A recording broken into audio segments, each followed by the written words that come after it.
ታሪኩ የሚጀምረው ኢቫን የተባለ አርክቴክት ኬረን ከተባለችው አርቲስት ከሆነችው ባለቤቱ ጋር በአባቶች ቀን በጠዋት ነግተው ከሚስቱ ጋር የባልና ሚስት ጨዋታ እየተጫወተ እያለ የአባቶችን ቀን በማስመልከት ሁለቱ ትናንሽ ልጆቻቸው ጄክ እና ሊሳ በጠዋት ኢቫንና እናታቸው ወደ ተኙበት አልጋ መጥተው መልካም የአባቶች ቀን በማለት ሰርፕራይዝ ሲያደርጉት ነው። ኢቫንና ኬረን እጅግ የሚዋደዱና ፍቅር ያለበት ቤተሰብ የመሰረቱ ሰዎች ናቸው። በዚህም ቀን ባለቤቱ ኬረን ልጆቹን ይዛ ወደ ውሃው ዳር የምትሄድበት ቀን ሲሆን ኢቫን ግን ከቤት ሆኖ የሚሰራው ስራ ስላለውና ለተጎዳው ትከሻው የፊዚዮቴራፒ ሕክምና ስላለበት አብሯቸው አይጓዝም። ኬረንም በሚቀጥለው ሳምንት ላላት የቅርጻ ቅርጽ ማሳያ ፕሮግራም የሰራችውን ሐውልት ለረዳቷ ሉዊስ አደራ በማለት ባሏን ኢቫንን ተሰናብተው ሁለቱን ልጆቿን ይዛ ወደ ሐይቁ ዳር ጉብኝት ለተወሰነ ቀናት ይዛቸው ትሄዳለች። በዛ ቀን በዝናባማው ምሽትም ኢቫን ሙዚቃ እያዳመጠና አንድ ብርጭቆ ወይን እየጠጣ በኮምፒውተሩ ላይ የዲዛይን ሥራ እየሰራ እያለ ባለቤቱ ኬረን በቪዲዮ ኮል ትደውልለትና ከሷና ከልጆቹ ጋር ካወራ በኋላ ከመሳቢያ ውስጥ ሲጋራውን አውጥቶ ለማጨስ ሊለኩስ ሲል የቤቱ በር ይንኳኳል። ኢቫን ወደ በሩ ሄዶ በሩንም ሲከፍተው ሁለት ቤልና ጄኔሲስ የተባሉ በዝናብ የበሰበሱ ቆንጆ እንስቶች ከበሩ ላይ ቆመው ያገኛል። እነሱም እየተንቀጠቀጡ አድራሻ ጠፍቷቸው እንደሆነና ስልካቸውም በውሃ በስብሶ እንደተበላሸ ነግረውት ኢቫንንም የነገሩትን አድራሻ ያውቅ ከሆነ ይጠይቁታል። ኢቫንም የጠየቁትን አድራሻ እንደማያውቅ ነግሯቸው ነገር ግን ኮንታክቱን ከፌስቡካቸው ላይ ማግኘት ከቻሉ የእሱን ኮምፒውተር መጠቀም እንደሚችሉና ዝናቡም እስኪያባራ ውስጥ ገብተው መቆየት እንደሚችሉ ይነግራቸውና ወደ ውስጥ ያስገባቸዋል። ከዛም በኋላ ኢቫን አንድ ታብ ስልክና ፎጣ አምጥቶ ይሰጣቸውና እነ ጄኔሲስም ያሉትን አድራሻ ከፌስቡካቸው ላይ ቼክ ካደረጉ በኋላ እነሱ ካሰቡት አቅጣጫ በጣም ብዙ ርቀው ተሳስተው እዚህ እንደመጡ ይነግሩታል። ኢቫንም በዚህ ጊዜ የሚወስዳቸው የሜትር ታክሲ በስልኩ ያዝላቸዋል። ነገር ግን ዝናብ ስለነበረ ሜትር ታክሲው እነ ኢቫን ቤት ለመድረስ 45 ደቂቃ እንደሚፈጅበት በስልኩ ላይ ያሳየዋል። ኢቫንም መኪናው እዚህ ለመድረስ 45 ደቂቃ እንደሚፈጅበት ለነ ጄኔሲስ ይነግራቸዋል። ከዛም በኋላ ሁለቱ እንስቶች ኢቫንን ልብሳቸውን በላውንደሪ ማሽን ውስጥ ለ10 ደቂቃ ማስገባት ይችሉ እንደሆነ ይጠይቁታል። ኢቫንም እንደሚችሉ ይነግራቸውና የሚለብሱትን ገዋን ከሰጣቸው በኋላ ልብሳቸውን ተቀብሎ ላውንደሪ ውስጥ ይከትላቸዋል።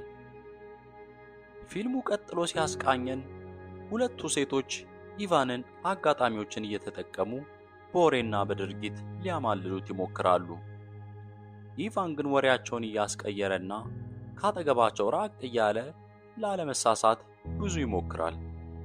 የሚወስዳቸው ሜትር ታክሲ ሊደርስ 5 ደቂቃ ሲቀረው ጄኔሲስ ኢቫንን ሻወር ቤቱን መጠቀም ትችል እንደሆነ ትጠይቀዋለች። ኢቫንን መጠቀም እንደምትችል ይነግራትና ወደ ሻወር ቤት ትሄዳለች። በዚህ ጊዜ ቤል ኢቫንን በተከፈተው ለስላሳ ሙዚቃ በሚያማልል መልኩ እየደነሰች ወንድነቱን ትፈታተነዋለች። በዚህ ሰዓት የሜትር ታክሲው እንደደረሰ የኢቫን ስልክ ላይ መልእክት ገባ። ኢቫንም ታክሲው እንደደረሰ ለቤል ነገራትና ቤልም ሻወር ቤት ያለችው ጓደኛዋን ጄኔሲስን ልጥራ ብላ ስትሄድ ኢቫንም ላውንደሪ ውስጥ ያስገባውን ልብሳቸውን ይዞላቸው የሻወር ቤቱ አመራ። ከሻወር ቤቱ በር ላይም ሲደርስ ድምፁን ከፍ አድርጎ ልብሳቸውን እንዳመጣላቸውና ታክሲው እየጠበቃቸው እንደሆነ ደጋግሞ ነገራቸው። ሻወር ቤት ውስጥ ያሉት ቤልና ጄኔሲስ ግን ምንም ምላሽ ሊሰጡት አልቻሉም። በዚህ ጊዜ ኢቫን አይኑን በእጆቹ በመያዝ በሩን ከፈታ አድርጎ ሲገባ ቤልና ጄኔሲስ እርቃናቸውን ሆነው ኢቫንን ጎትተው ወደ ራሳቸው በማቅረብ ወደ አሸሸ ገዳሚ ይጋብዙታል።